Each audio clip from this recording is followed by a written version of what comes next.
212 એમ કંઈક સૂત્ર છે. ઓશો બોલ્યા છે શિવ સૂત્ર ઉપર, રજની ઓશો બોલ્યા છે. હું ભૂલતો ન હોઉં તો 212 સૂત્ર છે. આખું શિવ સૂત્ર શાસ્ત્ર છે.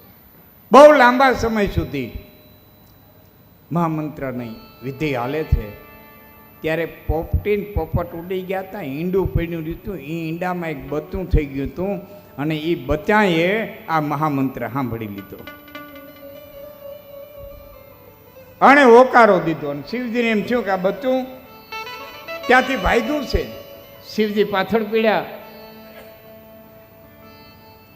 વેદવ્યાસના પત્ની તળાવે પાણી ભરવા માટે થઈને આવ્યા છે. ઘડો ભરાઈ ગયો છે. હવે બેનું છે એમાં મોટા જે વૃદ્ધ બહેનો હોય છે ને ખ્યાલ હોય છે. હવે તો નળ આવી ગયા ને ઘેરે ઘેરે પાણી આવી ગયા, દ્રશ્યો જોવા ન દડે. કૂવે પાણી ભરવા જતા, નદીએ પાણી ભરવા જતા, ત્યારે બહેનોને ખ્યાલ હોય એ હાંડો ભરાઈ જાય, ગાગર ભરાઈ જાય, શીતણિયું ગરેડે નાખી દે એટલે એક ખોબો હાંડામાંથી લઈને પીએ ને એક ખોબો ગાગીરમાંથી લઈને પીએ. એમાં અડધું પીએ ને અડધું પોતાના પગ માથે ઢોળે. ચૈણા મતે લેતા આવતા, હેઠું કરતા આવતા, આખું તો લઈ આવતા જ નહીં. એ ખૂબ આમ પીએ, એ ખૂબ આમ પીએ, પાછું પોતાના પગ માથે ઢોળે હોતી. ચૈણા મતે લઈ આવે. ઘડો ભરાઈ ગયો. વેદવ્યાસના પત્ની સ્ત્રી સહ સ્વભાવ, નકર આખું સરોવર ભીનું હતું, એમાં ખોબો ભરી ન પીલે, પણ સ્ત્રી સહ સ્વભાવ એટલે ઘડો ભરાઈ ગયો. એટલે ઘડામાંથી ખોબો ભરી અને પાણી પીધું. હવે એ ખોબાની અંદર જે પાણી હતું ને એ પાણીમાં પેલું પોપટનું બચ્ચું છે ને એ પૂળો છે એને પડી ગયેલું. પૂળાનું સ્વરૂપ ધારણ કરી અને એમાં પડી ગયું. એ અરણી દેવીના કોઠાની અંદર ઉતર્યું. અને સમય જાતા, જોકે ભગવાન શિવજી પોતાની માયા હરી લીધી, પછી માયાથી 12 પર જન્મ થયો તો એ સમય જાતા વેદવ્યાસને ત્યાં પુત્રની વધામણી આવી, પુત્રનો જન્મ થયો. અને પોપટના બચ્ચા હોવાથી પુત્રનું નામ સુખદેવ પડ્યું. સુખ નામ પોપટ. સુખદેવનો જન્મની કથા એ સુખદેવ ધીમા ધીમા ધીમા ધીમા લાલન પાલનમાં મોટા થયા છે. રણ જીતણ, કંકણ બંધણ અને જાગર પુત્ર વધાય, તેનું ટાણા હરખરા. પછી કોણ રંક અને કોણ રાય. અહીં તો રણ જીતણ, કંકણ બંધણ અને જાગર પુત્ર વધાય. એ પછી ગરીબ બાપને એટલો જ આનંદ હોય અને વ્યાસને એટલો જ આનંદ હોય. દેહમાં આવ્યા પછી તો પરમાત્માનો આત્મા હોય ને, એ દેહમાં આવ્યા પછી અવતાર ધારણ કર્યા પછી તો એને એ સુખ દુઃખનો અનુભવ થાય જ. હા, એ પદ્યુમનનો જન્મ થાય એટલે કૃષ્ણને એટલો જ હરખ થાય, અને આપણે ઘેર પાંચાનો જન્મ થાય એટલે આપણને એટલો જ હરખ થાય.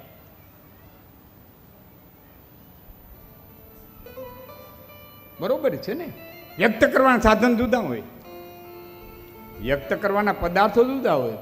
સગવડતાવાળો બાપ હોય તો કરોડો રૂપિયાના જમણવાર કરે, મોટી મોટી પાર્ટી કરે, મોટા મોટા માણસોને તેડાવે અને મોટા મોટા કંદૈયું તેડાવે અને દીકરાના જન્મનો હરખ વ્યક્ત કરે. અને ગરીબ બાપ હોય તો ગોળને ધાણા વેચીને હરખ વ્યક્ત કરે. વ્યક્ત કરવાના સાધનો જુદા હોય, પણ બે બાપના હૈયાની માલિકો હરખ હોય ને એ એક સરખો હોય. હરખમાં ફેર ન હોય. ગરીબ બાપ હોય તો એટલો હરખ, તવંગર બાપ હોય તો એટલો હરખ. હરખમાં ફેર નહીં. પદાર્થ જુદા હોય તો જેવી સગવડતા. વેદવ્યાસે પુત્રને મોટા કર્યા છે, જવાન થયા છે. ભગવાન વેદવ્યાસ કહે છે, મિત્રા, મારા શાસ્ત્રો તને મેં ભણાવ્યા, તને મોટો કર્યો. હવે મારી એક ઈચ્છા છે કે તારે માટે હારેથી કન્યા જોઈ અને તારા લગ્ન કરી દઉં. તારા લગ્ન કરી દઉં ને એટલે હું માથેથી ભાર ઉતરી જાઉં. જોકે સામાન્ય રીતે આપણે એમ જ કહેતા હોય, દીકરાને લગ્ન કરી દઈએ કે દીકરીને લગ્ન કરી દઈએ ને એટલે માથેથી ભાર ઉતરી જાય. પણ માથે ભાર ઉતરીને 20 ઘર વધે.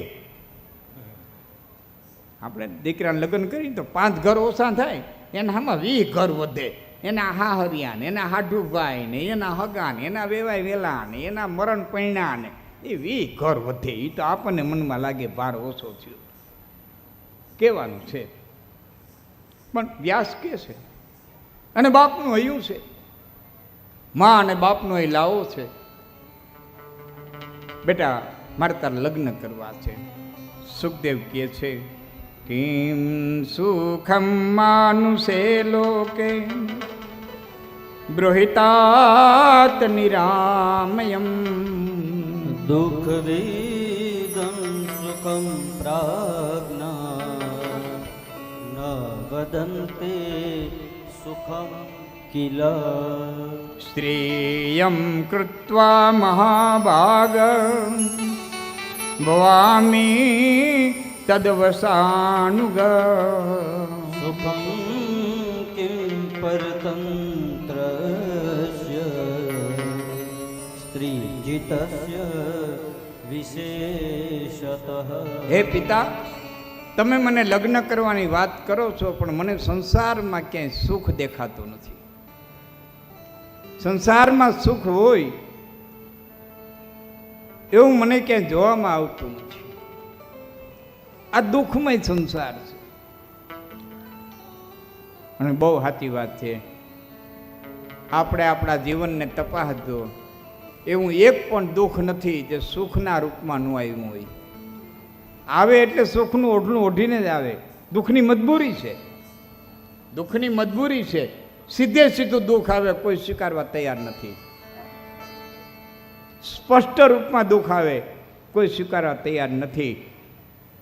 સુખના ઓઢણામાં છુપાઈને આવવું પડે, સુખનું ઓઢણું ઓઢીને આવવું પડે, અને પછી દુઃખ થઈ જાય એ વાત નથી. એક દાખલો તો સમજાઈ જાય. ડાયાબિટીસ આવી, ધારી લ્યો કે આપણને ડાયાબિટીસ આવી, પણ પરબારી ડાયાબિટીસ ન હોય. આવી તો હોય ઢેફલાના રૂપમાં,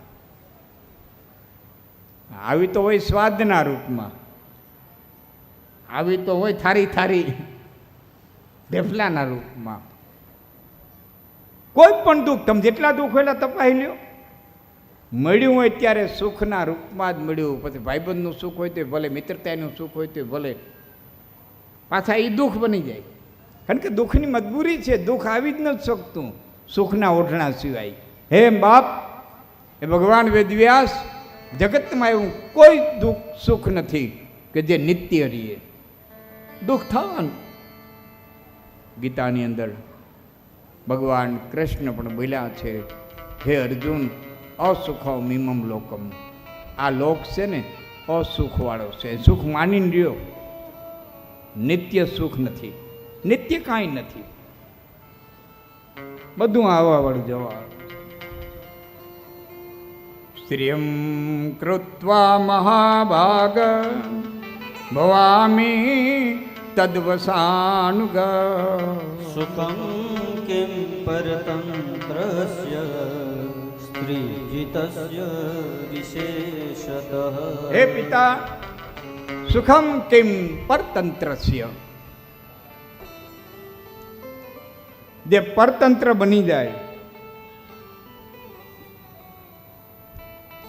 એને સુખ ક્યાંથી? કૃત સરજી નારી અસ જગ માહી, એ પરાધીન કો સપને સુખ નાહી. કૃત સરજી નારી અસ જગ માહી, એ પરાધીન કો સપને સુખ નાહી. પરાધીન થાય એને સપનામાં સુખ ન મળે. એનો સાદો દાખલો આપું તમને. સતે દુજાણે છોકરા સાહુ વિના ન રહી જાય, એનું નામ પરતંત્રતા. બોલો, છતે દુજાણે છોકરા છાશ વિના ન રહી જાય. ભાણામાં છાશ ન આવે ને આપણે પૂછીએ કેમ આજ ભાણામાં ચાય નથી, કે લાઇટ નહોતી ને. રવાયું તો કદી નધે ચડાવી દીધી. લાઇટ હોય તો ગ્લાઇન્ડર ફરે અને તો દહીંમાંથી સાય થાય, નકર સતે દુજાણે છોકરા સાય વિના ન રહી જાય. આનું નામ પરાધીનતા. જેટલો માણા પરાધીન થાય એટલો દુઃખી થાય. સ્વતંત્રતામાં જ સુખ છે. પિતા, એક તો પરતંત્ર બનવું, આ તો સ્ત્રી જીતસ્ય. કદાચ હું સ્ત્રીને આધીન થઈ જાઉં તો, સ્ત્રી મને જીતી લે તો, હા હાદી ભાષામાં કહીએ તો જેના ઘરમાં બાઈ માણાનું હાલતું એ સ્ત્રી જીતસ્ય. હા, 4 નામે માણા ઓળખાય. પોતાના નામે ઓળખાય એને ઉત્તમ કહેવાય. જે પોતાનું નામ બનાવે, પોતાનું નામ બનાવે એ ઉત્તમ. પોતાના નામે ઓળખાય એ ઉત્તમ. બાપના નામે ઓળખાય એ મધ્યમ. ફલાણા ભાઈના દીકરા એ મધ્યમ.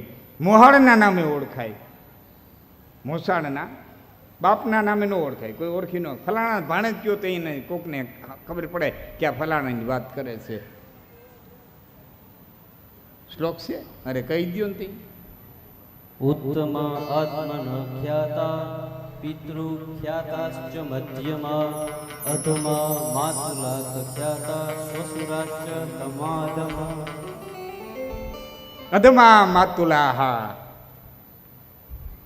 મોહાળના નામે ઓળખાય એ થોડોક એના કરતાં નીચો. જો પરિવાર કહું, પોતાના નામે ઓળખાય ઉત્તમ, બાપના નામે ઓળખાય મધ્યમ, મોહાળના નામે ઓળખાય એટલે કનિષ્ઠ, અને ઘરના માણસના નામે ઓળખાય પછી એના માટે કંઈ ઉપમા જ નથી. ગામમાં ઘેર્યા પછી પૂછવું પડે કે ફલાણી પભીનો વર ક્યાં રહીએ, એનાથી તો પછી અધમ કોઈ છે. હું આ શ્લોક કહે છે, હું નથી કહેતો. અધમા અધમ.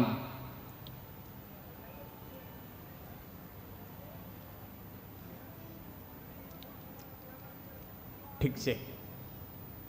સુખદેવજી મહારાજ કહે છે કે હે પિતા, હું કદાચને સ્ત્રીથી જીતાઈ જાઉં, સ્ત્રીને વશ થઈ જાઉં તોય સુખી ન થાઉં.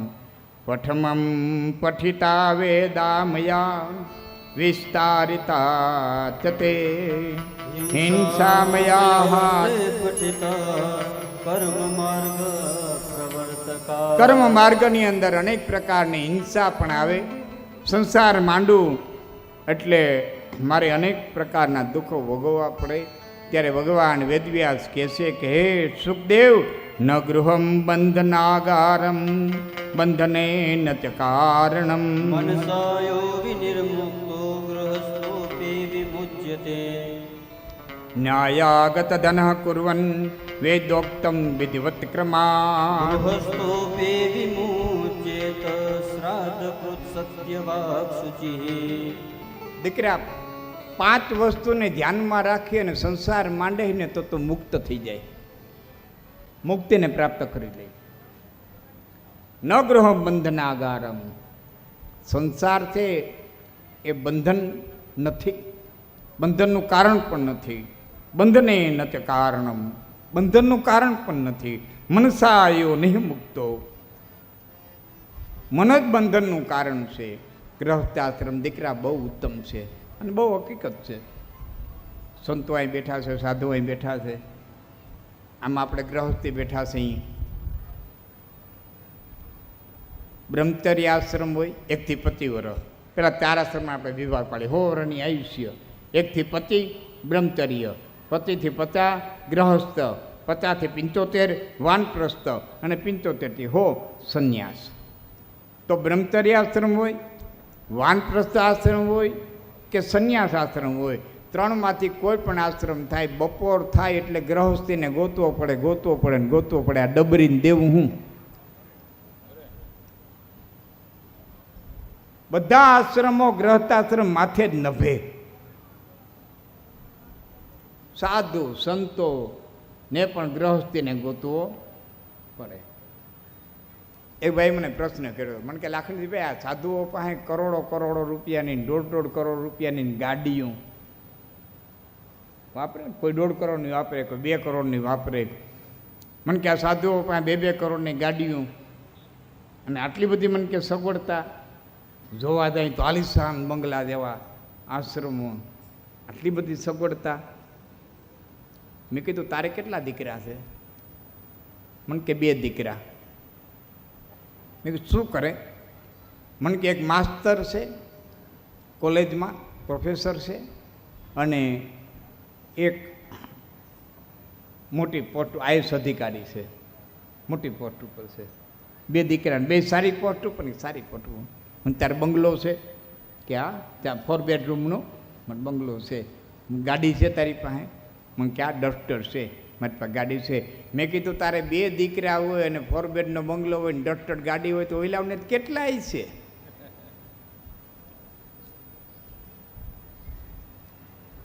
એને તો કેટલાય છે, ન હોય. પણ ગ્રહસ્થને ગોતવો પડે. ગ્રહસ્થ ધર્મ ઉત્તમ છે. અને ભારતના ઋષિઓએ બીજી પેલા જ મેં વાત કરી હતી કે ગ્રહસ્થાશ્રમમાં રહી અને જગતને બતાવ્યું છે કે આમ પણ મુક્તિને પ્રાપ્ત કરી શકાય. આ ગંગા સતી પાનબાઈનું વજન આપણે એમાં લીધું, બહુ ક્યાં છેટું છે હાર્યું. હમણાંની બનેલી આ બધી સત્ય ઘટનાઓ, એ ગંગા સતી, એ કડોસંગ બાપુ અને એ એની ભક્તિ સંસારમાં રહીને મુક્તિને પ્રાપ્ત કરી લીધી. શક્ય છે. આ રીતે બહુ સમજાવ્યા વેદવ્યાસે સુખદેવજી મહારાજને. ત્યારે સુખદેવજી મહારાજે એટલું કીધું. થાળ મગાવ્યો કે નહીં તમે? થાળ મગાવ્યો માતાજીનો? સુખદેવજી મહારાજે કીધું, હે પિતા, મારે બહુ શાસ્ત્રોક્ત વાત નથી સાંભળવી. મેં શાસ્ત્રો બધા ભણ્યા છે, પણ વર્તમાન કાળમાં કોઈ મને એવો તો એક બતાવો કે જે સંસારમાં હોય છતાં સંસારથી અલિપ્ત હોય. બેટા ઘણા છે, ઘણા બધા સંસારમાં રહી અને જળ કમળવત રહીએ છે. કમળનું પુષ્પ જેમ જળમાં રહીએ અને છતાં એને જળ અડે નહીં. જળ કુકડી જળમાં જાય અને છતાં આમ કરેલી બધું પાણી ખરી જાય, જળ કુકડીને જળ અડે નહીં. એમ સંસારમાં રહેનારા ઘણા છે. સુખદેવ કે એક દાખલો તો આપો. એમ તારે પ્રત્યક્ષ જોવા છે? હા પિતા, પ્રત્યક્ષ જોવા છે. કે તો જોવા કરતા એને જાણી આવીને, એની પાસે જઈને અનુભવ કરી આવીને, જેથી તને ખાતરી થઈ જાય. હા પિતા, હું જઈશ. અનુભવ કરવા જાય? હા જઈશ. તારા જેટલા પ્રશ્નો છે તે મને આમાં જ રજૂ કર્યા, એ પ્રશ્નો ત્યાં રજૂ કરીશ. હા, મારા બધા જ પ્રશ્નો ત્યાં રજૂ કરીશ અને સંતોષકારક તને ઉત્તર મળશે તો તું લગ્ન કરવા તૈયાર થઈશ. કે હા, મને સંતોષકારક ઉત્તર મળશે એટલે લગ્ન કરવા તૈયાર થઈ. તો હું ક્યાં જાઉં? કે તું જનકપુર જા. મહારાજા જનકની પાસે જા. એ દેહમાં હોવા છતાં વિદેહ છે, સંસારમાં હોવા છતાં સંસારથી પર છે, બ્રહ્માથી જ છે, બ્રહ્મ જ્ઞાની છે. હવે એક ચોખવટ અહીં કરી દઉં. સુખદેવજી મહારાજને જનકપુર પહોંચાડતા પહેલા એક ચોખવટ કરી દઉં. જનક એ નામ નથી, જનક એક પદ છે. એટલે યુવાન મિત્રોને સંશય ન રહીએ કે ભાઈ આ વ્યાસ એ તો મહાભારત કાળમાં થયા. વ્યાસ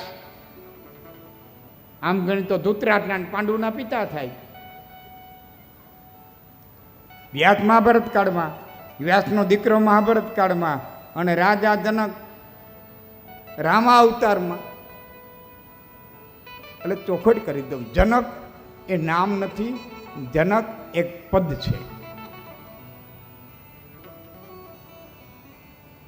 જુનાગઢની ગાદીએ કોઈ પણ ચુડાહામાં આવતા એટલે એને રા કહેવાતા. રા નવઘણ, રા ખેંગાર. પોરબંદરની ગાદીએ કોઈ પણ જેઠવો આવે, કોઈ પણ જેઠવો આવે એટલે રાણા કહેવાય. રાણા સત્તાનદીન, રાણા સાહેબ કહેવાય. જામનગરની ગાદીએ કોઈ પણ જાડેજા આવે એ જામ કહેવાય. ચિત્તોડની ગાદીએ કોઈ પણ સિસોદિયા આવે એને રાણાનું બિરુદ લાગે. આ એક પદ છે.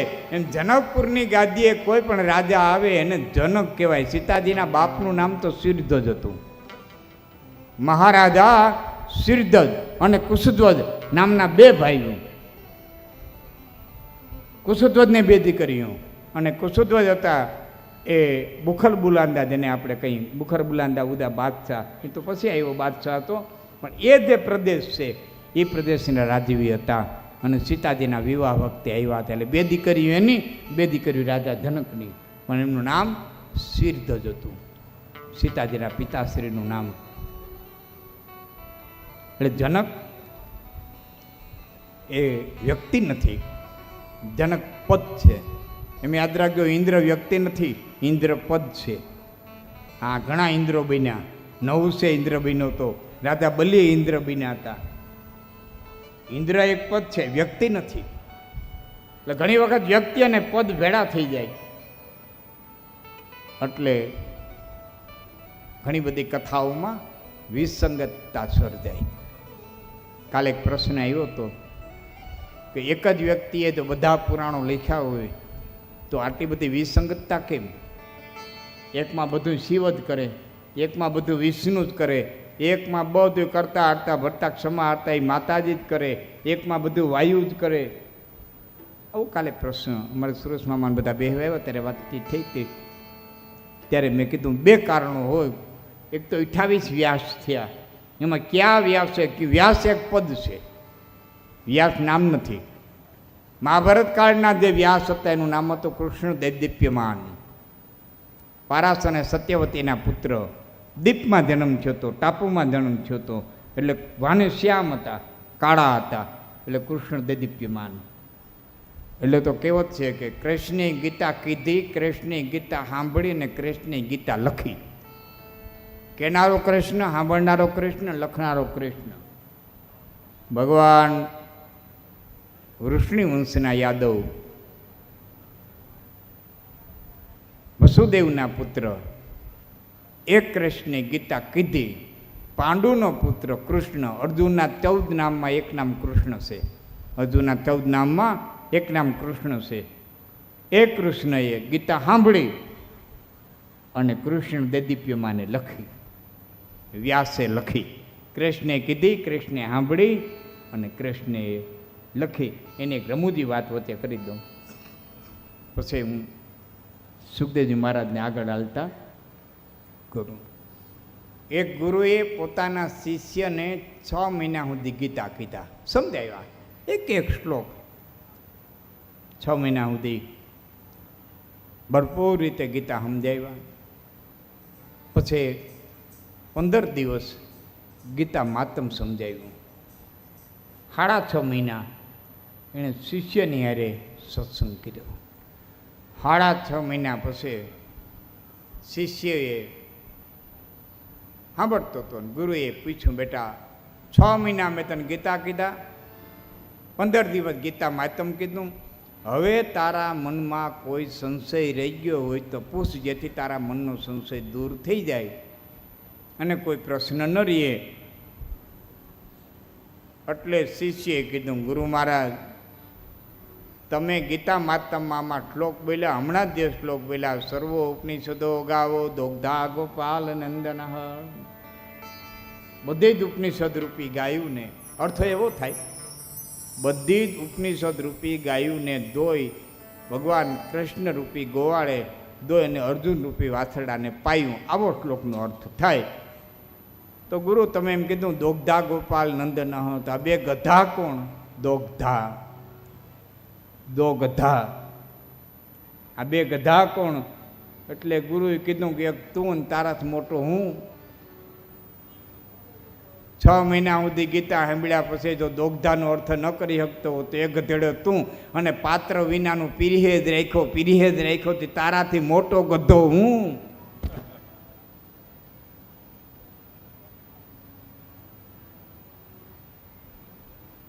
તો નામ અને ઘટના પદ ક્યારેક ભેળા થઈ જાય ને ત્યારે આખી વાત છે ને એ અટપટી થઈ જાય. તો રાજા જનક એક પદ છે, પણ એવા રાજા જનક પાસે, જનકની ગાદીએ જે થતા એ બધા એવા જ થતા આવ્યા. અમુક ગાદી જેવી તપોબળવાળી હોય, બહુ ગાદી તપોબળવાળી હોય. અમુક ગાદી હાલે બસ, દાખલા તરીકે મૌર્ય વંશ છે તો ચંદ્રગુપ્ત મૌર્ય, એનો દીકરો બિંદુસાર, એનો દીકરો અશોક, એનો દીકરો મહેન્દ્ર અને એનો દીકરો દશરથ. નથી પૂરું થઈ ગયું. પાંચ પેઢી હાલી. આવડી મોટી ગાદી પાટલીપુત્રની 5 પેઢી હાલી. પણ 6ઠી પેઢી હાલી મને ખ્યાલ નથી, મેં વાંચ્યું છે ત્યાં સુધી. ચંદ્રગુપ્ત મૌર્યે નંદવનનું ઉત્થાપન કર્યું. ચાણક્યે 10મો ધનનંદ નામનો જે પાપી રાજા હતો, અતિ લોભી હતો, રાજા નંદનું નાણું જોખમાણું જળમાય એ નંદ. આ કૃષ્ણના પિતા નંદને જો ન્યાય ભેરું થઈ જાય ઘણી વખત. બધાને સાંભળતા થાય છે કે નંદ એટલા લોભિયા હતા, પણ એ નંદ નહીં. બહુ માણસ. કવિ દાદ બાપુના 2 દુઆ બહુ પ્રખ્યાત થયા છે. ગોકુળ કેરે ગોંદરે નવો આયર નંદ, તો જાદવ કેરું જગતમાં ફૂટતની ફરજન, અને અવની માથે આહિર કુળ હમીર નવો હયાત, તો કંસને હાથે કપાત દેવકી તારો દીકરો. આમાં જે હમીર શબ્દ આવ્યો ને એમાં બહુ ચર્ચાઓ થઈ હતી, બહુ મેસેજો આવ્યા, બહુ ફોને આવ્યા.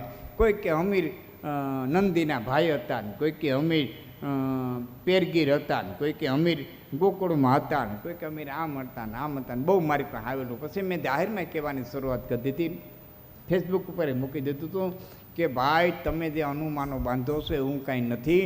તાલાળાની બાજુમાં માવજીંજવા ગામ, અને માવજીંજવા ગામની માલિકો હમીરભાઈ સોલંકી કરી અને એક અડીખમ આહિર સમાજના પહેલા ધારાસભ્ય, સમજતા આહિર સમાજના પહેલા ધારાસભ્ય હોય તો અમીર બાપા સોલંકી.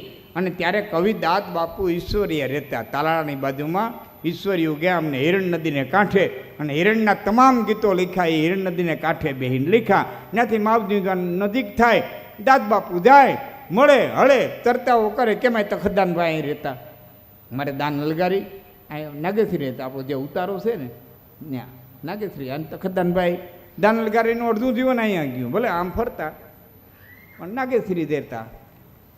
એમ દાદ બાપુ વારંવાર ત્યાં જાતા. અને એમાં એક દી કવિને મોજ આવી, અને કવિને મોજ આવી અને હમીરભાઈ સોલંકીને સંબોધીને આ 2 દુઆ કીધા કે હે હમીર, આમ ન હોત તો આમ ન હોત, હમીર ન હોત. યાદ આ સંબોધાત્મક દુઓ છે. એટલે માણસ ક્યારેક પોતાની બુદ્ધિ દોડાવી અને જ્યાં સુધી પૂરી ન સમજ હોય તો કથાને આખી વિકૃત કરી નાખે. એટલે મારે આટલી બધી ચોખવટ કરવી પડી કે એક ચડિયા હતા જનકની ગાદી ઉપર, જનકપુરની ગાદી ઉપર એક ચડિયા હતા જનકો એવા આવતા ગયા છે જે વિદેહી હોય, પૂર્ણ જ્ઞાની હોય. જેમ અયોધ્યાની ગાદી એકથી ચડિયા હતા. અયોધ્યાની ગાદીમાં કોઈ નબળો ન આવ્યો. ઠેઠથી સૂર્યવંશથી તમે લઈ લ્યો, રઘુથી લઈ લ્યો, કાકુસ્થી લઈ લ્યો. પેલા સૂર્યવંશ, પછી કાકુસ્થ વંશ, રાજા કાકુસ્થ, પછી રઘુ થયા એવા કે એમાં રઘુવંશ કહેવાનો. અને એ પછી રામ જેવો પુત્ર થયો તોય રઘુવંશનો રઘુવંશ જ રહ્યો, પછી રામવંશ નો થયો. આવા પ્રતાપી રાજા અયોધ્યાની ગાદીએ થતા એવા સગર ને અંશુમાન ને દિલીપ ને ભગીરથ ને હરિચંદ્ર ને રોહિદાસ. અયોધ્યાની ગાદી એવી તપોવાળી, જનકપુરની ગાદી એટલી તપવાળી. બેટા તું જનકપુર જા, મહારાજા જનકની પાસે તારા પ્રશ્નો રજૂ કરી અને બાપનું કહ્યું માની. સુખદેવજી મહારાજ જનકપુર જવા માટે થઈ અને તૈયાર થયા છે. જનકપુરની અંદર આવે છે. પહેલાં તો પેરગીરો અટકાવે છે, થોડા ક્રોધાયમાન થાય છે. જનક રાજાની પાસે આવે છે, પેલા સભામાં દાખલ થાય છે. ત્યારે જનક રાજાને જોયા છે. પછી તો રાજા હશે, એ કોઈને આ કામ ચિંતા હોય, કોઈને દંડે દેતા હોય, કોઈનું સન્માન કરતા હોય. એટલે મનમાં કહે છે કે હે રાજા, આટલો બધો બરફનો પહાડ વટીને આવ્યો, એ મારો તો માથે પીડ્યું હોય એવું મને લાગે છે. આમાં સંસારીમાં તો કાંઈ ફેર દેખાતો નથી. ઓળખવું બહુ કઠિન છે, ઓળખવું બહુ કઠિન છે. પરમહંસ કક્ષાએ પહોંચેલો સાધુ, પરમહંસ કક્ષાએ પહોંચેલો સંત, બાળક અને ગાંડો, આ ત્રણેયમાં કાંઈ ફેર ન હોય. ઓળખવા કઠિન. પરમહંસ કક્ષાએ પોતેલો સંત અને બાળક અને ગાંડો ત્રણેયમાં બાહ્યમાં કાંઈ ફેર ન હોય, ત્રણેયના વર્તન એક હરખા હોય, અંદરથી ફેરફાર હોય. હું બાળકને હજી બુદ્ધિ આવી નથી, સંત છે એ બધા બુદ્ધિના ગાડિયાથી પર થઈ ગયો છે, એને જાણી લીધું છે જગતની બધી બુદ્ધિના ગાડિયાથી પર થઈ ગયો છે, અને ગાંડાએ મૂકી દીધી છે, એનું બિસાડાનું ખહી ગયું છે. બાહ્ય વર્તન ત્રણેયના સમાન હોય, ઓળખવા બહુ કઠિન. અને એટલે જ સાચા સંતો ઘડીકમાંથી ઓળખાતા નથી. અને સાચા સંતો ઘડીકમાંથી ઓળખાતા નથી ને એટલે જ આ સમાજ છે અંધશ્રદ્ધાની માલિકો ડૂબી જાય છે, પાખંડીઓની જાળમાં ફસાઈ જાય છે. બેનો, દીકરીઓ, માતાઓ ને ખાસ વિનંતી કરું છું, બાપ સંત દેખી નમન કરીએ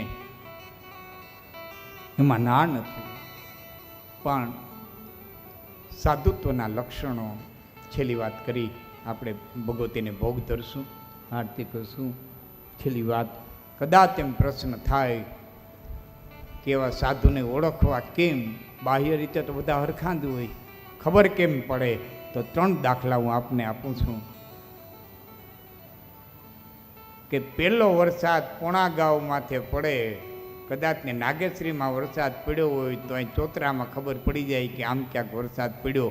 પહેલો વરસાદ, ધરતીની માટીની સુગંધ એમ કે કટલામાં ક્યાંક વરસાદ પડ્યો. દરિયા પાસેથી નીકળો, દરિયો જોયો ન હોય, ટાઢી વાવર એમ કે કટલામાં ક્યાંક સમુદ્ર છે.